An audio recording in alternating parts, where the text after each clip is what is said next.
April 26ನೇ ತಾರೀಕು ಗಾಂಧಿಗಂಜ್ ಲಿಮಿಟ್ಸ್ಗೆ ಬರುವಂತಹ old others ಕಾಲನಿಯಲ್ಲಿ ಒಂದು ಮನೆಯಲ್ಲಿ 4 ಜನರು ಸೇರಿ ರಾಬರಿ ಮಾಡಿರ್ತಾರೆ ಅಂತ ನಮಗೆ ಮಾಹಿತಿ ಬರ್ತಿದೆ.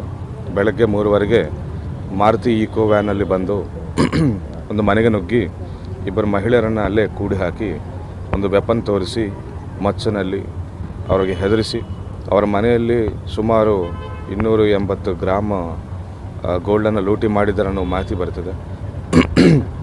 ನಮ್ಮ ಟೆಕ್ನಿಕಲ್ ಟೀಮು ಹಾಗೂ ನಾವು ಎಲ್ಲರೂ ಸೀನ್ ಆಫ್ ಕ್ರೈಮ್ ಹೋಗಿ ಪರಿಶೀಲಿಸಿದಾಗ ನಮಗಲ್ಲಿ ಟೆಕ್ನಿಕಲ್ ಎವಿಡೆನ್ಸಸ್ ಸಿಗ್ತವೆ. ಟೆಕ್ನಿಕಲ್ ಎವಿಡೆನ್ಸಸ್ ಆಧಾರಿತವಾಗಿ ನಾವು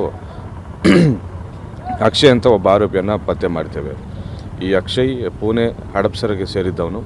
ಈ ಹಿಂದೆ ಕೂಡ ಹಲವಾರು ರಾಬರಿ ಕೇಸ್ಗಳಲ್ಲಿ ಆರೋಪಿಯಾಗಿರ್ತಾನೆ. ಸೊ ಮಹಾರಾಷ್ಟ್ರ ಪೊಲೀಸರವರೊಟ್ಟಿಗೆ ನಾವು ಕೋಆರ್ಡಿನೇಷನ್ ಮಾಡಿಕೊಂಡು 30ನೇ ತಾರೀಕು ಅಂದರೆ ಘಟನೆ ಆದ 4 ದಿನದಲ್ಲಿ ಅಕ್ಷಯ್ ಅನ್ನುವ ಆರೋಪಿಯನ್ನು ನಾವು ಅರೆಸ್ಟ್ ಮಾಡಿದ್ದೇವೆ. ವಶಕ್ಕೆ ಪಡೆದು ನಾವು ಕೋರ್ಟ್ಗೆ ಕಳಿಸುವಾಗ ನಮಗೆ ಸ್ಟೇಟ್ಮೆಂಟ್ ಕೊಡ್ತಾನೆ. ಕೃತ್ಯದಲ್ಲಿ ಯಾರ್ಯಾರು ಭಾಗಿಯಾಗಿದ್ದಾರೆ ಅಂತ ಮಾಹಿತಿ ಕೊಡ್ತಾನೆ. ಇದು ಸಿಕ್ಕಿಲಗೇರಿ ಗ್ಯಾಂಗ್ ಅಂತ ಮಹಾರಾಷ್ಟ್ರ ಬೀಡ್ ಡಿಸ್ಟ್ರಿಕ್ಟಿಗೆ ಸೇರಿದ್ದ ಪರ್ಲಿ ಸಿಟಿಗೆ ಸಂಬಂಧಪಟ್ಟ ಒಂದು ಗ್ಯಾಂಗ್ ಇದೆ ಅಂತ ನಮಗೆ ಮಾಹಿತಿ ಸಿಗ್ತಿದೆ. ಈ ಗ್ಯಾಂಗ್ಗೆ ಮುಖ್ಯಸ್ಥನಾಗಿ ಕರ್ತಾರ್ ಸಿಂಗ್ ಅಂತ ಒಬ್ಬನಿದ್ದಾನೆ, ಜಗಜೀತ್ ಸಿಂಗ್ ಅಂತ ಇನ್ನೊಬ್ಬನು ಕೂಡ ಇದ್ದಾನೆ. ಈ ನಿನ್ನೆ ಅಕ್ಷಯ್ ಕೊಟ್ಟ ಮಾಹಿತಿ ಮೇರೆಗೆ ಈ ಕರ್ತಾರ್ ಸಿಂಗ್ ಮತ್ತು ಜಗಜೀತ್ ಸಿಂಗ್ ಲೊಕೇಶನ್ ತೆಗೆದಿದ್ದಾಗ ನಮ್ಮ ಹತ್ತಿರ ಬರುವಂಥ ಹಣ್ಣಿಕೇರಿ ಕ್ರಾಸ್ ಕಡೆ ಒಂದು ಫಾರೆಸ್ಟಲ್ಲಿ ಅಡಗಿದ್ದಾರೆ ಅಂತ ನಮಗೆ ಗೊತ್ತಾಯಿತು. ಇವತ್ತು ಬೆಳಗ್ಗೆ ನಾವು ನಮ್ಮ ಇನ್ಸ್ಪೆಕ್ಟರ್ಗಳು ತಂಡ ಮಾಡಿಕೊಂಡು ಹೋಗಿ ಶೋಧನೆ ನಡೆಸಿದಾಗ ಆರೋಪಿಗಳು ಅಲ್ಲೇ ಅಡಗಿರುವುದು ಕಂಡು ಬಂದಿದೆ. ಹಿಡಿಯಬೇಕಂತ ಹೋಗೋ ಟೈಮಿಗೆ ಒಂದು ಚಾಕು ತೋರಿಸಿ ಚಾಕುವಲ್ಲೇ ನಮ್ಮ ಹೆಡ್ ಕಾನಿಸ್ಟೇಬಲ್ ಮೇಲೆ ಹಲ್ಲೆ ಮಾಡಿರ್ತಾರೆ.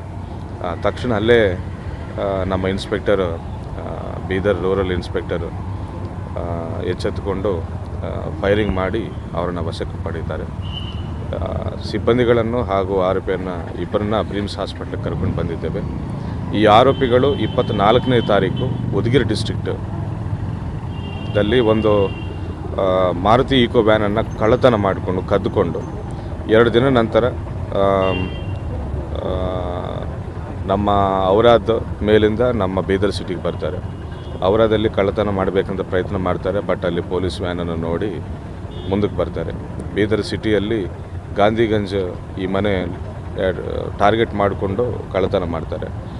ಆರೋಪಿಗಳಲ್ಲಿ ಒಬ್ಬರಾದ ಜಗಜೀತ್ ಸಿಂಗ್ ನಮ್ಮ ಬೀದರ್ ವಾಸಿಯಾಗಿರ್ತಾನೆ. ಗಾಂಧಿಗಂಜ್ ಲಿಮಿಟ್ಸ್ದಲ್ಲೇ ಮನೆ ಇದೆ. ಅದರಿಂದ ಸ್ವಲ್ಪ ಈ ಮನೆಗಳ ಬಗ್ಗೆ ಮಾಹಿತಿ ಪಡೆದು ಟಾರ್ಗೆಟ್ ಮಾಡಿ ರಾಬರಿ ಮಾಡ್ತಾರೆ. ಸೊ ರಾಬರಿ ಆದ 4 ದಿನದಲ್ಲಿ ನಾವು ಇದನ್ನು ಭೇದಿಸಿದ್ದೇವೆ. ಇನ್ನೂ 2 ಆರೋಪಿಗಳಿದ್ದಾರೆ, ಪರಾರಿಯಲ್ಲಿದ್ದಾರೆ. ಅವರನ್ನು ಕೂಡ ವಶಕ್ಕೆ ಪಡೆಯುತ್ತೇವೆ. ಇವತ್ತು ಬೆಳಗ್ಗೆ ನಾವು ಆರೋಪಿಗಳನ್ನು ದಸ್ತಗಿರಿ ಮಾಡಿದ್ರಿಂದ ರಿಕವರಿ ಸ್ವಲ್ಪ ಟೈಮ್ ತೊಗೊಳ್ತಿದೆ. ಬಟ್ ಅಕ್ಷಯ್ ಕಡೆಯಿಂದ ಈಗಾಗಲೇ ನಾವು ಸ್ವಲ್ಪ ಗೋಲ್ಡನ್ನು ನಾವು ರಿಕವರಿ ಮಾಡಿದ್ದೇವೆ. ಎಲ್ಲ ಗೋಲ್ಡ್ ರಿಕವರಿ ಮಾಡಿದ ನಂತರ ಮತ್ತೊಂದು ಸರಿ ನಾವು ಸಿಕ್ಕಿಲಗೇರಿ ಗ್ಯಾಂಗ್ ಅಂತ ಒಂದು ಗ್ಯಾಂಗ್ ಇದೆ. 18 ಕೇಸಸ್ ಇವೆ. ಕರ್ತಾರ್ ಸಿಂಗ್ ಮೇಲೆ 18 ಕೇಸಸ್ ಇವೆ. ಈ ವ್ಯಕ್ತಿ 2016 ನಮ್ಮ ಹೊಕ್ರಾಣ ಪೊಲೀಸ್ ಸ್ಟೇಷನ್ ಲಿಮಿಟ್ಸು ಮತ್ತು ಕಮಲ್ನಗರ ಪೊಲೀಸ್ ಸ್ಟೇಷನ್ ಲಿಮಿಟ್ಸಲ್ಲಿ 16 ಇಯರ್ಸ್ ಇದ್ದಾಗಲೇ ರಾಬರಿ ಮಾಡಿದ್ದಾನೆ. ಅದಾದಮೇಲೆ ನಮ್ಮ ಬೀದರ್ದಿಂದ ಹೋಗಿ ಜಾಸ್ತಿ Parli city plus Beed district, Parbhani district ಹಾಗೂ ಪುಣೆ ಯರವಾಡ ಇಂತಿಂಥ ಪೊಲೀಸ್ ಸ್ಟೇಷನ್ ಲಿಮಿಟ್ಸಲ್ಲಿ ಹೆಚ್ಚಿನ ಸಂಖ್ಯೆಯಲ್ಲಿ ರಾಬರಿ ಮಾಡಿದ್ದಾನೆ. ಹಲವಾರು ಸತಿ ಜೈಲು ಕೂಡ ಹೋಗಿ ಬಂದಿದ್ದಾನೆ. ಈಗ ಆರೋಪಿಗಳ ಮಾಹಿತಿ ಮೇರೆಗೆ ಒಟ್ಟಿನಲ್ಲಿ ಆ ದಿನ ಮನೆಗೆ ನುಗ್ಗಿದ್ದವರು 5 ಜನರಿದ್ದಾರೆ ಅಂತ ಹೇಳಿದ್ದಾರೆ. 5 ಜನರಲ್ಲಿ 3 ಜನರನ್ನು ಅರೆಸ್ಟ್ ಮಾಡಿದ್ದೇವೆ. ಇನ್ನೂ 2 ಪರಾರಿಯಲ್ಲಿದ್ದಾರೆ. ಈ ಗೋಲ್ಡನ್ನು ರಿಸೀವ್ ಮಾಡಿಕೊಂಡು ಗೋಲ್ಡ್ ಶಾಪ್ಗಳಿಗೆ ಹೋಗಿ ಮಾರಿ ದುಡ್ಡು ಮಾಡಿ ಹಂಚಿಕೆ ಮಾಡಿಕೊಂಡಿದ್ದಾರೆ. ಆ ಮೀಡಿಯೇಟರ್ನು ಕೂಡ ನಾವು ವಶಕ್ಕೆ ಪಡೆದಿದ್ದೇವೆ. ಒಟ್ಟಿನಲ್ಲಿ 4 ಜನರನ್ನು ಅರೆಸ್ಟ್ ಮಾಡಿದ್ದೇವೆ.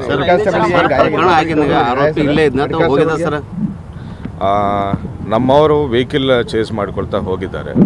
ವೆಹಿಕಲ್ ಉದಗಿರಲ್ಲಿ ನಮಗೆ ಸಿಕ್ಕಿದೆ.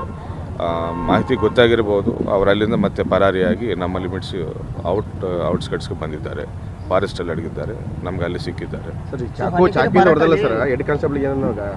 ಹೆಡ್ ಕಾನ್ಸ್ಟೇಬಲ್ಗೆ ಚಾಕು ಅಲ್ಲಿ ಇರಿದಿದ್ದಾರೆ, ಸ್ವಲ್ಪ ಡೀಪ್ ಇಂಜುರಿ ಆಗಿದೆ, ಬಟ್ ಔಟ್ ಆಫ್ ಡೇಂಜರ್ ಅಂತ ನಮಗೆ ಡಾಕ್ಟರ್ಸ್ ತಿಳಿಸಿದ್ದಾರೆ.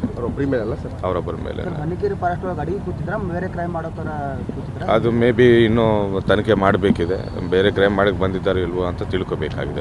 ಎಚ್ಚರಿಕೆ ಗಂಟೆ ಸರ್, ಮುಂದೆ ಯಾರೇ ಅಪರಾಧಿ ಮಾಡಬೇಕಾದ್ರೆ ಗುಂಡಿಟ್ಟು ಯಾಕೆ 5-6 ವರ್ಷದಿಂದ ಎಲ್ಲೂ ಬೀದರ್ಲಿ ಫೈರಿಂಗ್ ಆಗಲಿಲ್ಲ, ಮೊಟ್ಟ ಮೊದಲು ಮಾಡಿದ್ದೇವೆ ಫೈರಿಂಗ್. ಒಂದು 7 ತಿಂಗಳ ಹಿಂದೆ ಕಟಕ್ ಚಿಂಚೋಳಿಯಲ್ಲಿ ಕೂಡ ಇದೇ ರೀತಿ ಒಬ್ಬ ದರೋಡೆಕೋರರು ದಾಳಿ ಮಾಡಬೇಕಂತ ಪ್ರಯತ್ನ ಮಾಡಿದ್ದಾಗ ಕೂಡ ಇದೇ ರೀತಿ ಆಗಿದೆ. ಇದು 2ನೇ ಘಟನೆ ಜಿಲ್ಲೆಯಲ್ಲಿ. ನಾವು ಹೇಳೋದೇನೆಂದರೆ, ರಾಬರಿ ಆಗಲಿ ಏನೇ ಇರಲಿ, ಜನರಿಗೆ ಹಾನಿ ಉಂಟು ಮಾಡೋಕ್ಕೆ ಯಾರು ಪ್ರಯತ್ನ ಮಾಡಿದರೂ ನಾವು ಕಠಿಣ ಕ್ರಮ ಕೈಗೊಳ್ತೇವೆ ಅಂತ ಹೇಳಕ್ಕೆ ಇಷ್ಟಪಡ್ತಾ ಇದ್ದೇನೆ. ಜಗದೀಶ್ ಸಿಂಗ್ ಮತ್ತು ಕರ್ತಾರ್ ಸಿಂಗ್ ಹೌದು, ಇಬ್ಬರು ಸಹೋದರರು. ಜಗಜೀತ್ ಸಿಂಗ್ ಇಲ್ಲಿ ಬೀದರ್ನ ಅಳಿಯ ಇದ್ದಾನೆ. ಒಟ್ಟಿನಲ್ಲಿ ನಾವು 5 ಇನ್ಸ್ಪೆಕ್ಟರ್ಗಳ ತಂಡಗಳನ್ನು ರಚನೆ ಮಾಡಿದ್ದೇವೆ, ಇಬ್ಬರು DYSPಗಳ ನೇತೃತ್ವದಲ್ಲಿ. ಸತತವಾಗಿ 24/7 ಮಹಾರಾಷ್ಟ್ರದಲ್ಲೇ ಉಳ್ಕೊಂಡು ಇಷ್ಟೆಲ್ಲ ಮಾಹಿತಿ ತೆಗೆದಿದ್ದಾರೆ. ನಮ್ಮ ಸಿಬ್ಬಂದಿಗಳಿಗೆ ನಿಮ್ಮ ಮುಖಾಂತರ ನಾನು ಧನ್ಯವಾದಗಳನ್ನು ತಿಳಿಸ್ತೇನೆ. ಬೀದರಲ್ಲಿ ಎಷ್ಟಿದೆ ಕೇಸ್ಗಳ ಮೇಲೆ? ಬೀದರಲ್ಲಿ 3 ಇವೆ. 2016ರಲ್ಲಿ Kartar Singh, when he was 16 years old, 16 ವರ್ಷದ ವಯಸ್ಸಿಗೆ ದರೋಡೆ ಮಾಡಿದ್ದಾನೆ ಅವನು.